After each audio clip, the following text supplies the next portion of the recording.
యోహాను రాసినటువంటి పత్రికలో కొన్ని విషయాల్ని మనము ఈ పూట నేర్చుకోవడానికి సిద్ధపడదాం. మరి వాక్యంలో ఉన్నటువంటి సారాంశాన్ని మీరు కూడా గ్రహిస్తారని ఆశపడుతూ ఉన్నాం. కనుక మరి దేవుని మాటలు కొద్దిసేపు మనం ధ్యానం చేసుకుందాం. మొదటి నుంచి కొన్ని విషయాలు మనం చదువుదామా? 31 నుంచి చదువుకుంటూ ముందుకెళ్దాం.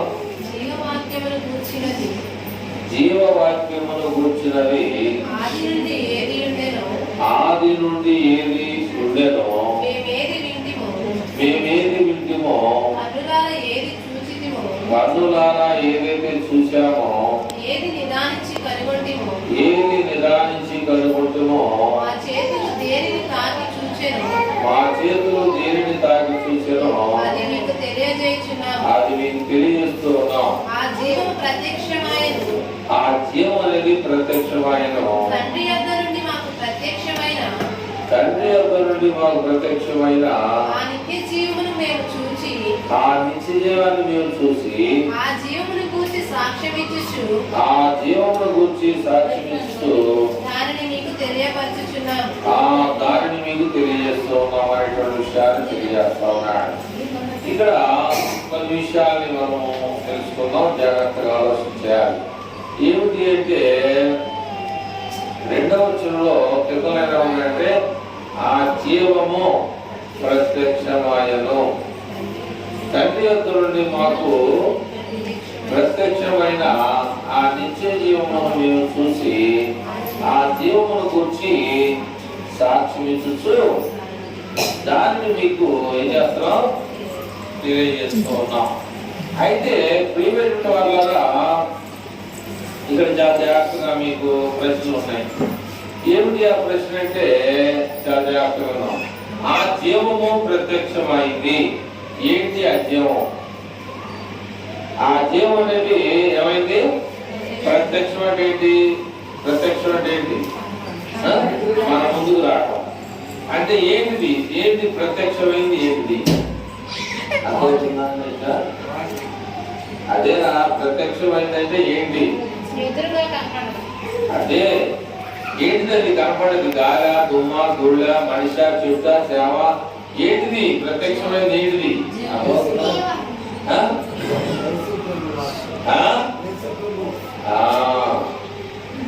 ఎట్లా తెలుసు అంటే ఎట్లా తెలుసు అనే విషయాన్ని మనం జ్ఞాపకం చేసుకుంటే ఆ జీవము ప్రత్యక్షమైన తండ్రి యొద్ద ఉండి చదవాలి.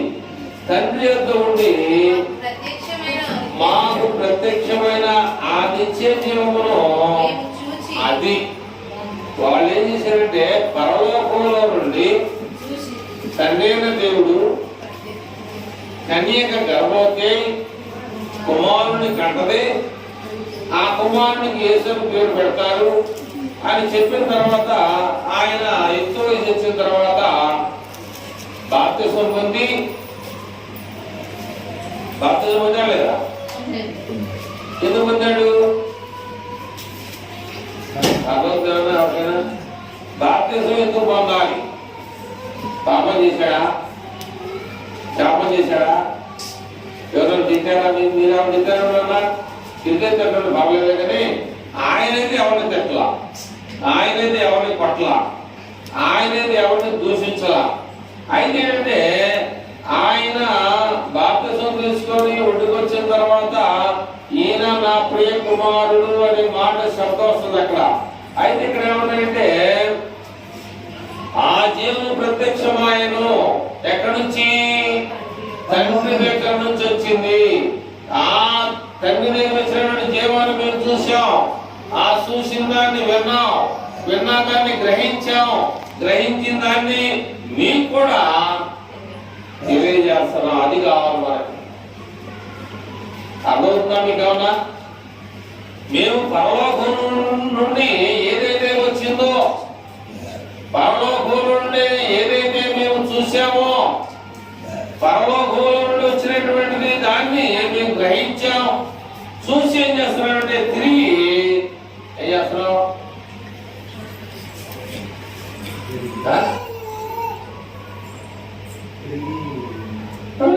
చచ్చిపోతాను సాక్ష్యం చెప్తున్నా ఏంటది నేను చచ్చిపోతాను దేని చచ్చిపోతావు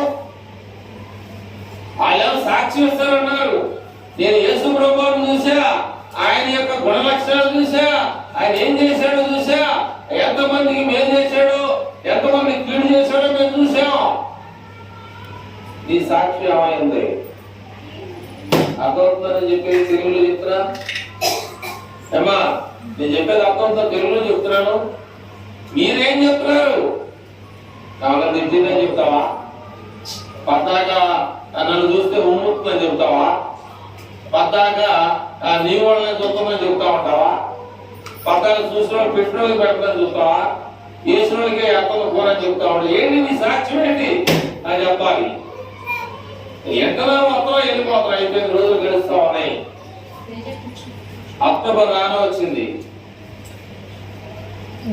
ఇంకొక 60 రోజులకి క్రిస్మస్ వచ్చేస్తుంది 60 కూడా లేదు 55 రోజులకు వచ్చేస్తాం 25గా డిసెంబర్ 25గా ఒక 5 రోజులు తీసేయాలిగా ఎంత తీసేయాలి 60 తీసేస్తే 55 రోజులు కానీ సంవత్సరాలు గడుస్తూ ఉన్నాయి మన సాక్ష్యం ఏమైందంటే ఇక్కడ ఆ జీవము ప్రత్యక్షమాయను తండ్రి యొక్క ఉండి మాకు ప్రత్యక్షమై ఆ నిత్య జీవమును మేము చూసి ఆ జీవమును గూర్చి సాక్ష్యం ఇచ్చు దానిని మీకు తెలియజేస్తా ఉన్నాను అమ్మా నాకు మంచినీళ్ళు అవుతున్నాయి నువ్వు మంచినీళ్ళు తోడుతున్నావు కదా మంచినీళ్ళు పోతావా అని వేసుకున్నాడు అయ్యాడు యాకోబు బావ దగ్గరికి వచ్చి మంచినీళ్ళు తోడుకోవడం కావా ఏం పేరు ఆ పేరు సమరస్త్రీ నాకు మంచినీళ్ళు కావాలి దాహం వేస్తున్నాడు వేసుకున్నాడు అడిగితే యూదులకి సమరయాలకి ఏమి లేదు ఈ లోకంలో మనం ఏంటంటే ఆచారాలు ఏంటి ఆచారాలు చచ్చిపోయినాడు కానీ తాను చేసినట్టు పట్టలేకపోతాడు నీకు కీడు వచ్చిందని ఇలాంటి రకరకాలైనటువంటి విషయాలు మనం చేస్తున్నా కానీ చేస్తూ ఉన్నాం కానీ యేసు ప్రభువు గురించి సాక్ష్యం ఇవ్వడానికి మనకి ఎంతవరకు నేను నేర్చుకున్నాం దేవుని వాక్యాన్ని ఎంతవరకు మనం సాక్ష్యం ఇవ్వగలుగుతున్నాం అంతేనా అర్థమవుతుందా లేదా కాబట్టి వారు ఏం చేశారంటే ఆమె ఏముందంటే తోడుకోవడానికి నీకు బలము శక్తి లేకపోతే అమ్మగారు ప్రార్థన చేసింది ఏమని చేసింది కానీ ఏం చేశావు అదే ఏమని చేశావు ఎవరి కోసం చేశావు కూతురు మరి కోసం చేసింది అట్లాగే నువ్వేమన్నా బలహీనంగా ఉంటే యేసుప్రభు అంటుంది నువ్వేమన్నా బలహీనంగా ఉంటే తాడు కడ ఉంటే తోడు ఎక్కడ పడుకో తాగంటుంది ఎందుకంటే యూదులకి సమరయులకి ఏం లేదు సహవాసం లేదు ఇప్పుడు ఏమన్నారంటే అందరూ పెళ్లి చేసుకుంటున్నారు ఎవరు పెళ్లి చేసుకున్నాడో ఎవరు ఏ అమ్మాయిని తీసుకొస్తారో తెలియదు ఏ అబ్బాయిని తీసుకొస్తున్న అమ్మాయి తెలియదు ఆలస్యం అయిపోయింది బైబిల్ ఏం చెప్తుందంటే యూదులకి సమరయులకి సాంగత్యం లేదని బైబిల్ చెప్తే ఆయన నచ్చిన అమ్మాయిని తీసుకున్నాడు ఆ అమ్మాయికి నచ్చిన అబ్బాయిని కోల్పోయి రావడం ఒక నెల 2 నెలలు పోవడం మళ్ళీ ఆగిపోతాం వాళ్ళ అంత ఏం చేస్తామయ్యా పిల్లలు అత్తారని భయపడి వెళ్తాం మంచిది నేను తప్పనట్లా కానీ మనం ఆలోచన చేయాలి ఏది సత్యమో ఏది అసత్యమో ఏది కావాలో మేము ఏది చూసామో ఏది విన్నామో ఏది గ్రహించామో దాన్ని మేము చెప్తాను అంటాను అక్కడ అవునమ్మా ఏదైతే మేము చూసామో ఏదైతే నిజమని గ్రహించామో ఏదైతే మంచిదని తెలుసుకున్నామో దాన్ని మీకు వివరంగా చెప్తా ఉన్నాం అంటున్నారు అక్కడ అయితే యేసు ప్రభువు మాట చెప్పాడు ఏమని ఈ నీళ్లు తాగితే నీకు మళ్ళా మంచినీళ్ళు కావాలని అడుగుతావు ఈ బావిలో నీళ్ళు తాగావా మళ్ళీ తాగుతావు కానీ నేను ఇచ్చిన నీళ్ళు తాగామనుకో నీకెప్పుడు మంచినీళ్ళు అవ్వవు ఇదేంటో ఎంతగా ఉంది ఈ బావిలో నీళ్ళు తాగి కూడా మంచినీళ్ళు అడుగుతాడు నేను ఇచ్చినటువంటి నీళ్ళు నువ్వు తాగినట్లయితే నీకు ఇక ఎప్పుడు కూడా మంచినీళ్ళు అడగవు. నాకు తెలియదు అంటారు. ఏమని? ఒకసారి తాగితే 6 నెలల దాకా మంచినీళ్ళు అడగదంట. ఏంటది? ఒంటి. నాకు తెలియదు అది అన్నారు, కానీ ఎంతవరకు నిజమో నాకైతే తెలియదు. అట్లాగే యేసుప్రభు ఏమన్నాడంటే, నువ్వు పద్దాకా తోడుకొని మోసుకొని ఇంటికి వెళ్తా ఉండాలి, కానీ నేను కానీ నీకు నీళ్ళు ఇచ్చానంటే ఎప్పుడు నీకు ఆకలి. అప్పుడు నీకు ఏ నీళ్ళు కావాలి? డైలీ తోడుకునే నీళ్ళు కావాలా? అవసరం లేనటువంటి కావాలా అనేది కూడా మనం ఆలోచించాలి. కనుక ప్రిమిటెడ్ వల్ల అక్కడ ఆ సమరయస్త్రీ ఏం చేసిందంటే తెలుసా మీకు? కూడా సమరయస్త్రీ ఏం చేసిందో తెలుసా?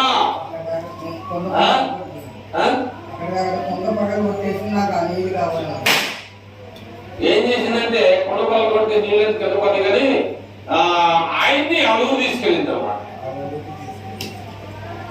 యేసు ప్రభువాన్ని మా ఊరు అయ్యా అని చెప్పేసి తీసుకెళ్లి ఆ ఊర్లో జనానికి యేసు ప్రభువారి సువార్తనే ప్రకటించారు.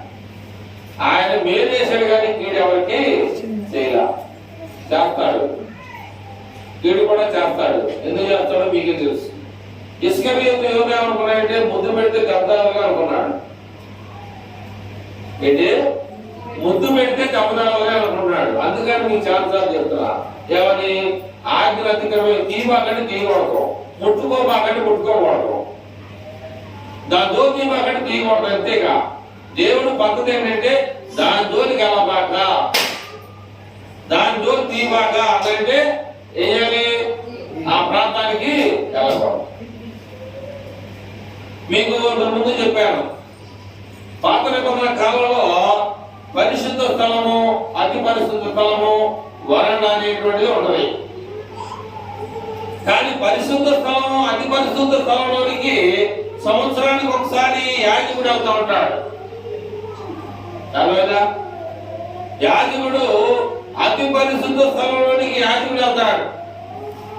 యాజకుడు వెళ్ళేటప్పుడు ఏం చేస్తాడంటే ఈ మానవుల యొక్క పాపాలన్నీ క్షమించడానికి ఆయన అతి పరిశుద్ధ స్థలంలోకి వెళ్ళినప్పుడు ఎలా వెళ్తాడో మీకు తెలుసు తెలియకపోవచ్చు, కానీ నేను చెప్తా.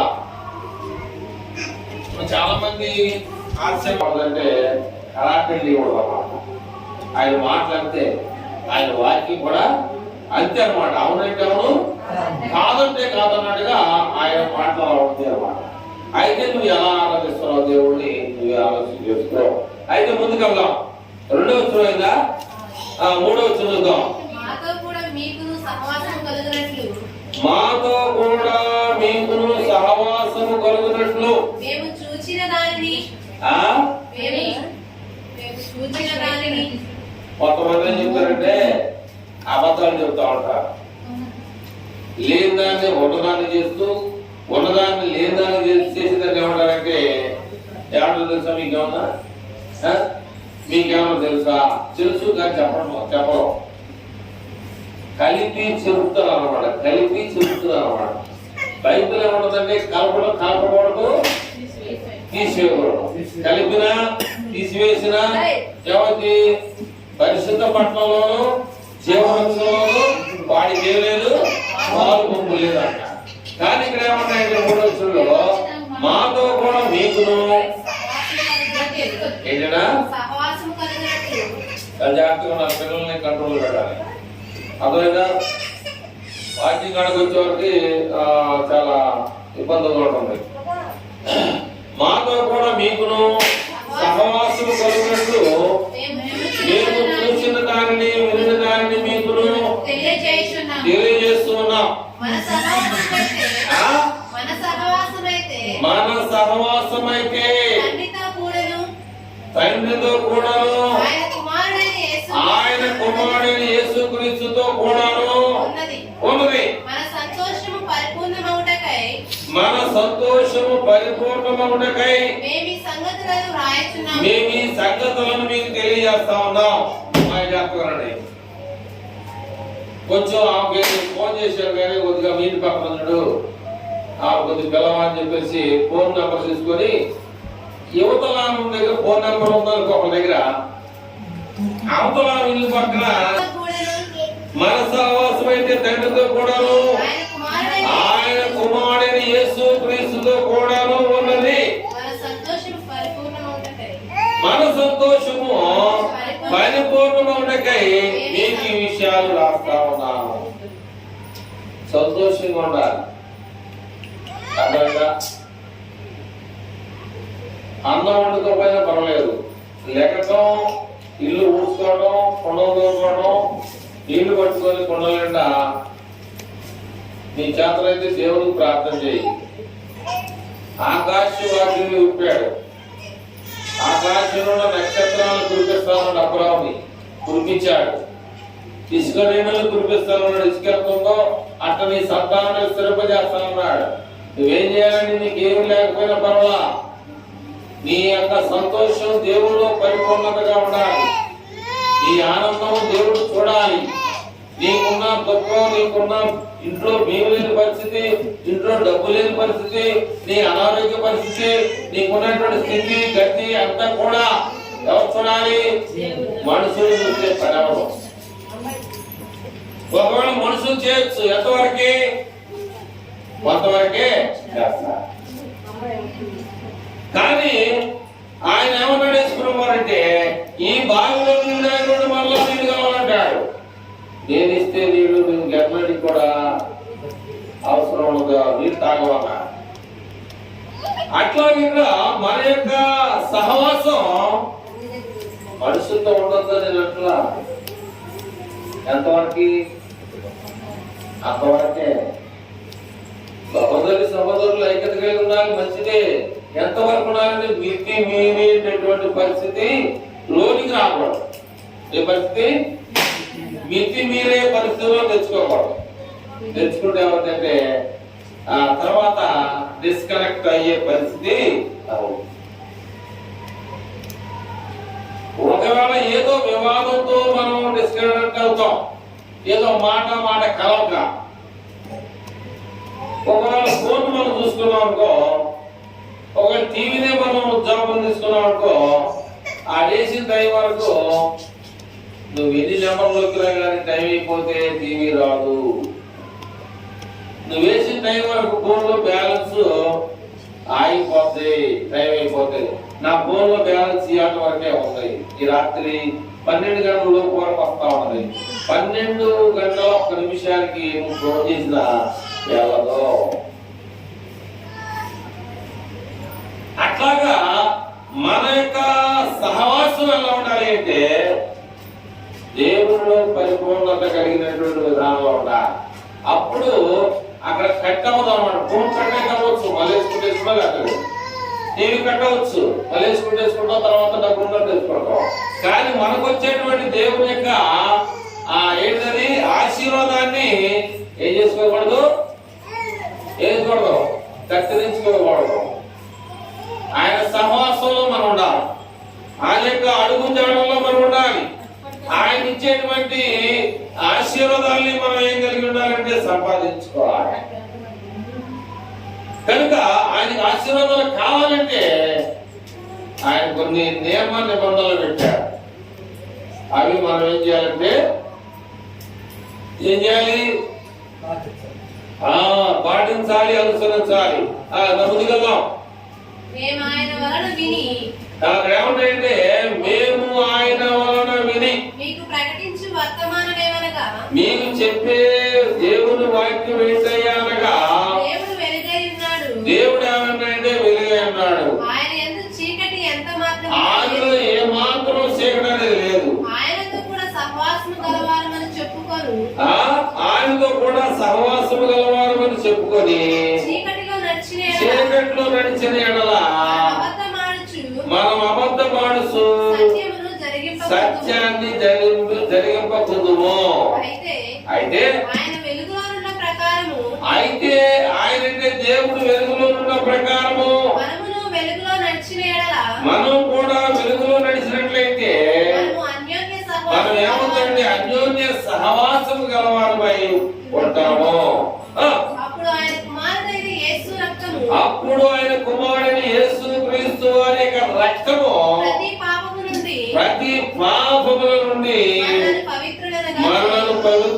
చేయను. మనము పాపము లేని వారమని చెప్పుకొనిన ఎడల మనము పాపము లేని వారమని చెప్పుకొనిన ఎడల మనలను మనమే మోసపుచ్చుకొందుము. మరియు మనలో సత్యం ఉన్నది. కాబట్టి ఈ విషయాన్ని మీ ముందు ఉంచి ఇంకొకసారికి వెళ్దాం అనుకుంటున్నాను. ఎవరైనా బైబిల్ తీస్తే గలతీయులకు రాసినటువంటి పత్రిక 6వ అధ్యాయం 7వ వచనంలో మనం చూస్తే ఈ బాగుంటాయి. గలతీయులకు రాసిన పత్రిక కాబట్టి మోసపోకుడి, దేవుడు వెక్కిరింపబడడు. ఇక్కడ ఏమన్నారంటే మనము పాపము లేని వారమని చెప్పుకునే మనలను మనమే మోసపుచ్చుకుందాము. మరియు మనలో సత్యం ఉండదు. సత్యం అంటే ఎవరు? నేనే సత్యాన్ని. ఆ మాట ఎవరు కాదు? యేసు ప్రభు తప్ప ఎవరు అనలేరు. నేనే సత్యాన్ని, నేనే మార్గాన్ని, జీవాన్ని, నా ద్వారా తప్ప ఎప్పుడు కూడా తండ్రి దగ్గరికి నేనే అన్నాడు. నేనే ఆయన మాట గట్టి చెప్తా ఉన్నాడు ఆయన. అందుకని ఇక్కడ ఉన్నాడండి గలతీయులకు రాసిన పత్రికలో మోసపోకుడి, దేవుడు వెక్కిరింపబడడు. మనుషుడు ఏమి ఇచ్చాడో ఆ పంటే వచ్చింది. మేలుకరమైన పంట రాదు. నువ్వేదైతే ఇచ్చావో అదే కోస్తావు. మంచి ఇచ్చావా, మంచి చెట్టుకు మంచి కాయలు వస్తాయి. చెడు ఇచ్చావా, చెడు కాయలు వస్తాయి. కనుక మనం దేవుని యొక్క వాక్యాన్ని లేవడాలంటే మేము ఏది చూసామో, ఏది విన్నామో, ఏది గ్రహించామో, కనులారా మేము ఏది చూసామో దాన్ని మీకు ప్రకటన చేస్తా ఉన్నాం. మీరేం చేస్తున్నారు? ఎన్ని వారాలైంది రానోళ్ళు ఎన్ని వారాలు వచ్చున్నారు. శ్రవణులే లేవా? నిన్న మనకి అయిపోయింది ఇంకా రేపు నుంచా అమ్మాయి దసరా సెలవులకి కానుండయా? సిద్ధు గారు బస్ స్టాప్ లోగా అయిపోయినాయి ఉండయా? రేపు నుంచి రేపు ఉంటుందా? సెలవు వదిలేసేది అయిపోయింది. ఇక బయటకు వెళ్ళాల్సింది. అట్లాగా మనం ఎన్ని వారాలు దేవుని దగ్గర నుంచి మనము సెలవు తీసుకున్నాం. ఒకవేళ లెక్కడిగేటువంటి పరిస్థితి వచ్చింది. లెక్కడిగితే మనం ఏం చేయాలంటే సమాధానం చెప్పాలి. అర్థమైందా? చదువు ముందుకి. మన పాపములను మనం ఒప్పుకొని ఆయన నమ్మదగిన వాడును నీతిమంతుడు కనుక ఆయనంటే తండ్రి దేవుడు కుమారుడైన క్రీస్తు ప్రభువారు మన పాపములను క్షమించి సమస్తమైన దుర్నీతి నుండి మనల్ని పవిత్రులుగా చేయను. మనము పాపము చేయలేదని చెప్పుకునే ఎడల దేవుడు చదువు. మరియు ఆయన వాక్యము మనలో ఉండదు. 10వ వచనాన్ని మరొకసారి రిపీట్ చేద్దాం అనుకుంటా. ఒక విషయం ఏంటంటే ఏం చదువుతా? మనము పాపము చేయలేదని చెప్పుకునే ఎడల అన్నాడు. ఇక్కడ మన పాపములను మనం ఒప్పుకునే ఎడల అని అన్నాడు. కాబట్టి ఇక్కడ మనం ఏంటంటే 10వ వచనంలో మనము పాపము చేయలేదని చెప్పుకునే ఎడల ఆయనను మనం ఏం చేస్తున్నాం? అసలు పాపం అంటే ఏంటి చెప్తా. పాపం అనేది ఎలా వస్తుంది? అంతేనా? ఇంకా దూరం వెళ్ళిపోయానుకో చాలా కొంత తెలపండి. ఎంతో దూరం ఎలా అవసరం. ఎందుకంటే ఆదాము అవ్వలకి ఒక మాట చెప్పాడు.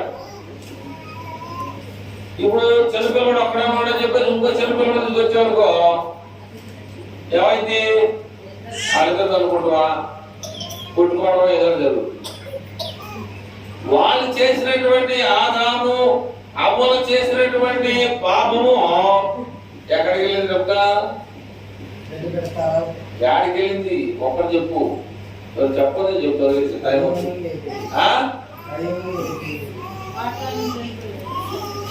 అమ్మాయినటువంటి తమ్ముడిని నీతిగా ఉన్నోడు చంపేశాడు. రాయి పెట్టి కొడితే తల పగిలిపోయి చచ్చిపోయాడు. ఆ నీతివంతుని యొక్క రక్తం కూడా భూమిలో ఉండి ప్రార్థన చేస్తుంది దేవునికి. అదైనా నీతి పనిచేయదు ఈ లోకంలో, దేవుని దగ్గర పనిచేస్తుంది నీతి. ఈ లోకంలో నీతి పనిచేయదు, కానీ పనిచేయదని మనం నీతి లేకుండా అనుకో ప్రమాదంలో పడే పరిస్థితి, నరకంలో పోయే పరిస్థితి. కానీ నరకంలోకి వెళ్తా ఇష్టమేనా? నరకానికి వెళ్ళొచ్చా? వెళ్ళకూడదు. ఒకవేళ నరకానికి వెళ్ళకూడదంటే ఉదాహరణ మనకేంటి? వెళ్ళకూడదంటానికి ఉదాహరణ మనకేంటి? వెళ్ళకూడదు అనడానికి ఒకటో చూపించగలమా? ధనవంతుడు చూపించవచ్చు. నాకు తెలియక నేను భూలోకంలో పాపం చేశాను, నీకు వ్యతిరేకంగా జీవించాను, నాకు తెలియక నా ఇష్టానుసారంగా జీవించా కనుక తెలిసింది ఏమాత్రం అవకాశం ఉంటే భూలోకాన్ని పంపించాను. కుదరని పరిస్థితి జరగదు. ఎందుకంటే అక్కడ మోసే ఉన్నాడు, ఏలియా ఉన్నాడు, ఇంకా చాలా మంది వాక్యం చెప్పాడు 300 మంది ఉన్నారు. ఒకవేళ నీ అమలు కానీ వాళ్ళు చెప్పిన విషయాలు కానీ విన్నట్లయితే వారు నరకంలోకి రాకుండా పరిగెత్తారు పరలోకానికి వెళ్తారు. లేదనుకుంటే నీ దగ్గరికి నరకాన్ని అనుభవించే పరిస్థితి జరుగుతుంది. అది ఉదాహరణ మనం తీసుకోవాలి. అది ఎగ్జాంపుల్ మనం తీసుకుని ఏంటంటే, అయ్యా ఏం చేశాడంటే నిజంగా చెప్పాలి అంటే లాజరు యొక్క జీవితం ఎవరు కోరుకోరు, లాజరు యొక్క బ్రతుకుని ఎవరు ఇష్టపడరు. ఎవరు ఇష్టపడతారా? అది ఎలా ఉంటాడు ఎవరు చెప్తారా? ఆ జీవితం ఎవరికైనా ఇష్టమా? ఇప్పుడు రాత్రి నిన్నంతా తిరిగాడు, బాగా 30 సెకండ్లు అని చెప్పేసి చల్లగా ఉంది. చల్లగా ఉందని చెప్పేసి అంటే రాత్రి నీళ్లు పోసుకోవాలి. సరే పొద్దున్న చల్లగా ఉందని చెప్పేసి పొద్దున కూడా నీళ్లు పోసుకోవాలా. సరే 11 గంటలకి 10కి వెళ్తే ఎండ బాగా వచ్చింది. ఎండ బాగా వస్తే ఏమవుతుంది?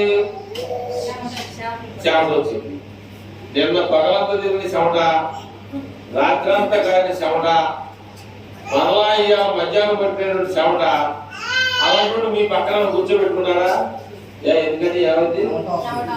అదే నవలగా మనల్ని మళ్ళా బెంగరగా కొన్ని సందర్భాల్లో తెలుసుకోవాల్సిన విషయాలు ఉంటాయి అన్నమాట. ఒక మాట చెప్తాను, మా పిల్లలు పక్కన పెట్టుకోండి. నేను ఉండగా మనకి విరోధి ఎవడో అదేదా దేవుడు మన పక్షంలో ఉండాలి. అయితే పేపర్లో రాశాడు, ఆ కరోనా టైంలో శవాలు పడితే ఒక శవం మూలుగుతా ఉన్నాడు. చచ్చిపోయాడు పడితే శవం మూలుగుతాడు, తీసుకొచ్చి ట్రీట్మెంట్ చేస్తే బతికాడు. దేవుడు చెప్తాడు. అంటే కొంతమంది ఎవరిని మనం తక్కువ చేసి చెప్పకూడదు.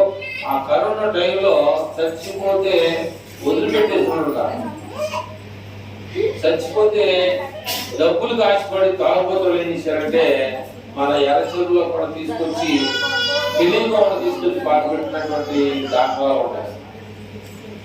నిజంగా మీరు గమనించండి, దేవుడు మనల్ని ప్రేమించి మన స్థితిలో ఉన్నామంటే అది దేవుడు చెప్పాలని మనం గమనించాలి. ఆ దేవుడికి మనం ఏం చేయాలంటే అన్యాయం చేయకూడదు. ఒకవేళ అన్యాయం చేసేవాళ్ళతో ఆయనకేం పర్వాలేదు.